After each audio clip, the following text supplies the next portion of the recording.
మీ business ఏదైనా మీ ఊర్లో promotion చేయాలంటే అది సుమన్ టీవీతోనే సాధ్యం. ఇప్పుడే సంప్రదించండి.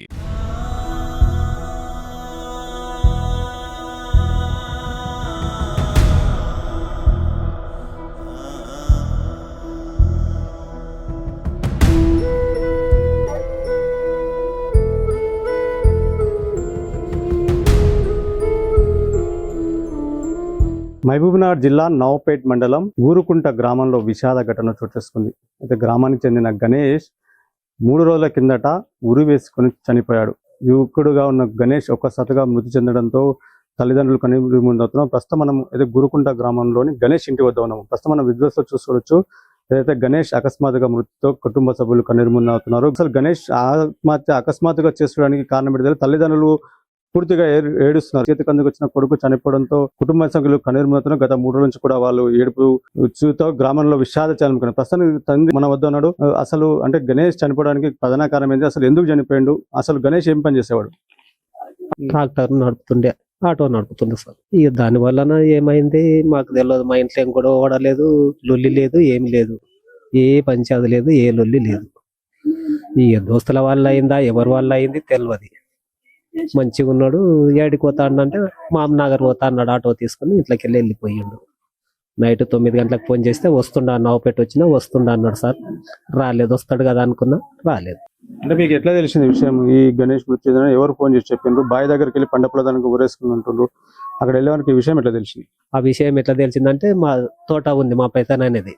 నా దాని పక్కల తోట, మామిడి తోట ఉంది. ఆ తోట మందిపల్లి చౌడాపుర పొలకు తోట అమ్మినాం. 3 సంవత్సరాలు అమ్మేవాళ్ళు.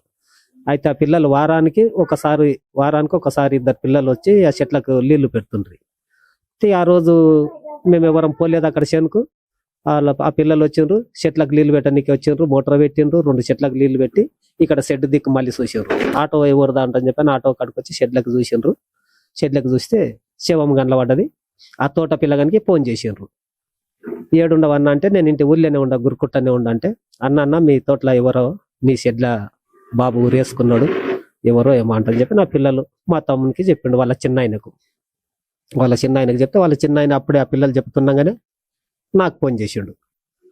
అన్న ఏడుండవు అన్న అంటే, నేను నవపెట్లు ఉండా అన్న అంటే, ఈ రోజు చేను పోలేదా, పొద్దుగాల రోజు 6 గంటలకు పోతుంటే అంటే, పోలేదురా ఈ రోజు పోలేదు, అప్పటికి పోదామన్నా అని పోలేదంటే, ఎందుకు రా అన్న అంటే, గణేష్ ఊరేసుకొని చచ్చిపోయిండంట అంటే, ఏడరా అని నేను అడిగిన. ఫోన్లో అడిగితే షెడ్లే ఊరేసుకున్నాడంట అన్నాడు. ఆ మాట చెప్పి వాడు ఫోన్ కట్ చేసిండు. ఇక నేను నవపేటకి వెళ్ళి రుక్కు వచ్చిన. ఇక వచ్చే వరకల్లా మంది జనాలు జత అయినరు, వచ్చిన్నారు, తీసినాం. ఇక ఇది ఏ సమయంలో జరిగింది? రాత్రి సమయంలో జరిగింది? రాత్రి సమయంలో జరిగింది. రాత్రి 9 గంటలకు ఫోన్ చేసిన. ఎవరికి? మా బాబుకు. పొద్దుగాల 11 గంటలకు ఆటో తీసుకొని పోతున్నాడు. ఏడు పోతున్నావు అంటే, షాద్నార్ కిరాయి అయింది పోతుండ అని చెప్పిండు.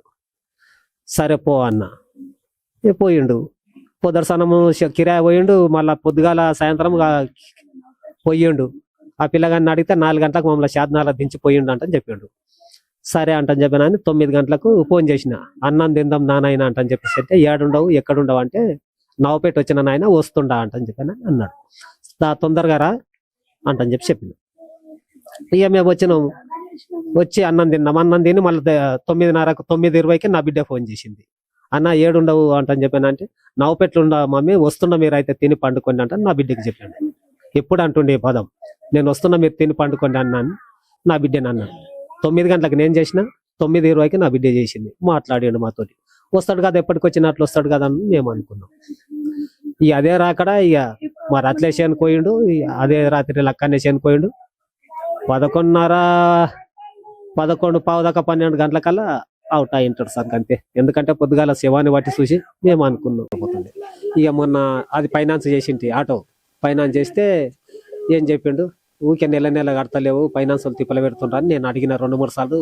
ఏమన్నా అంటే కోపమైన, నీవు ఫైనాన్స్ నెలకు ఫైనాన్స్ కట్టకపోతే ఎట్లా, నీవు 2 నెలలు 3 నెలలు ఒకసారి కడితే పైన ఎక్కువ వాట కట్టవలసి వస్తుంది అంటని చెప్పాను. అంటే మరి అన్న తెచ్చి ఒకసారి కట్టు అంటని చెప్పాను. నా కొడుకు నాతో చెప్పాడు. చెప్తే ఇంత బంగారం ఉంటే తీసుకుపోయి బ్యాంకులో పెట్టి నా కొడుకుని తోలుకపోయి తీసుకొచ్చా. మేము ముగ్గురం, నా భార్య, నేను, నా కొడుకు పోయి బ్యాంక్ పోయి 1,01,000 తీసుకొచ్చిన. 2 తులాల బంగారం పెట్టి తీసుకొచ్చి ఆ పైసలు తీసుకొని పోయి నా కొడుకుని తోలుకొని పోయి మొత్తం క్లియర్గా ఆటో క్లియర్గా చేసుకొని కట్టి కాగితాల సొత్తా తీసుకొని వచ్చిన. వచ్చినాక పదం నేనేమన్నంటే ఈ బ్యాంకుల నెలకు 5,000 కట్టు బిడ్డ, ఇప్పుడు దానికేమో 7,500 కడుతుంది నెల ఇక అది 7,500 అయిపోయింది కదా, ఈ బ్యాంకులో 5,000 కట్టు బిడ్డ నెల అంటే కడతాను ఆయన అంటే చెప్పాను. కడతా, నాకు ఆటో ఫైనాన్స్ లేకుండా పూర చేసేయన్న అంటే చేస్తా అంటని చెప్పి చేసిన చూడు సార్, అంతే. ఇక కట్టలే, ఇక లొల్లి 3 నెలల ఆటో కట్టుకొని తీసుకొచ్చింది తీసుకొచ్చినాక ఇక కట్టలే, ఇక అక్కడక్కడనే తీరుకుంటా చేసుకుంటూ ఉన్నాడు సార్, అంతే. ఇక అంటే అంతకుముందు ఏం జరిగింది, ఎప్పుడన్నా మీతో ఏమైనా జరిగింది, ఏమన్నా ఘటన అని చెప్పాడు?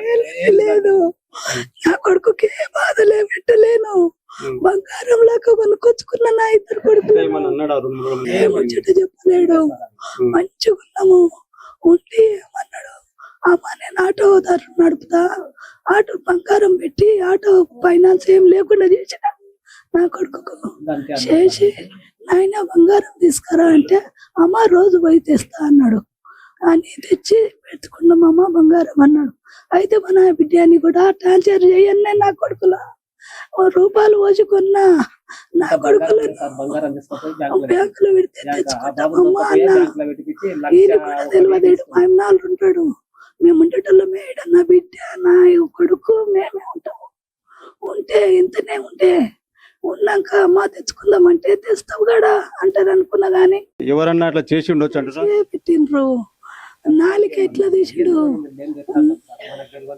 నాలుక తీసాడు నా కొడుకుది తలకాయ పెద్దగా ఇట్లా వట్టివి సున్ని కార్పు అడవిలో వేసుకోరా, ఆ కార్పు చుట్టూ చుట్టి ఆ ఫోటో చూపెట్టిన వాళ్ళకి అర్థమవుతుంది. ఆడ ఊరేసుకున్నది అర్థమైతే నేను చెప్పక ముందుకే వస్తుంది. తమ్ముడు అంటే ఏమైనా చెప్పిండా, 2 రోజుల ముందు ఏమైనా మాట్లాడినా, అకస్మాత్తుగా ఇలా చేసుకోవడం ఏమై ఉండొచ్చు? ఏమో సార్, ఏం తెలుస్తలేదు, ఇంకా ఏమనలే, నాకు కూడా ఫోన్ చేయలేదు, ఏం చేయలేడు ఇంకా ఇప్పటి వరకు. ఇంకా వీళ్ళే ఫోన్ చేసి చెప్పి నేను మామనాడు ఉంటా అక్కడ, నాకు చెప్తే నేను వచ్చేసిన ఇంటికి, అంతే. ఇంక ఇప్పటి వరకు అయితే ఏం తెలుస్తలేదు. ఇది గణేష్ కుటుంబ పరిస్థితి. ఆ రోజు సాయంత్రం తమతో మంచిగా ఉన్న గణేష్ అకస్మాత్తుగా రాత్రి తోట వద్దకు వెళ్లి ఊరేసుకున్నట్టు కూడా తమకు ఉదయం సమాచారం అందని కూడా తల్లిదండ్రులు చెప్తున్నారు. కానీ గణేష్ ఆకస్మిక నిర్ణయం కుటుంబంలో ఇప్పుడు తీరని కలిసివేస్తుంది. చేతికొచ్చిన కొడుకు చనిపోవడంతో పాటు తల్లిదండ్రులు కూడా కన్నీరు మున్నీరు అవుతున్నారు. ఎవరు కూడా ఇట్లా తొందరపాటు నిర్ణయాలు పనికిరావని కూడా చెప్తున్నారు. ఎక్కడైనా ఏదైనా జరిగి ఉండొచ్చు అన్న కూడా అనుమానాలు వాళ్ళ తల్లి వ్యక్తం చేస్తుంది. ఏదేమైనప్పటికీ కూడా గణేష్ నిర్ణయంతో పాటు ఇక్కడ కుటుంబాలు పూర్తిగా అయితే రోదనతో ఉండింది. గత 3 రోజుల నుంచి జరిగిన ఘటనపై గ్రామంలో విషాదాలు అనుకున్నట్టు చెప్పొచ్చు. కెమెరా పర్సన్ కర్ణాకర్తో మణిప్రసాద్, సుమన్ టీవీ, మహబూబ్ నగర్.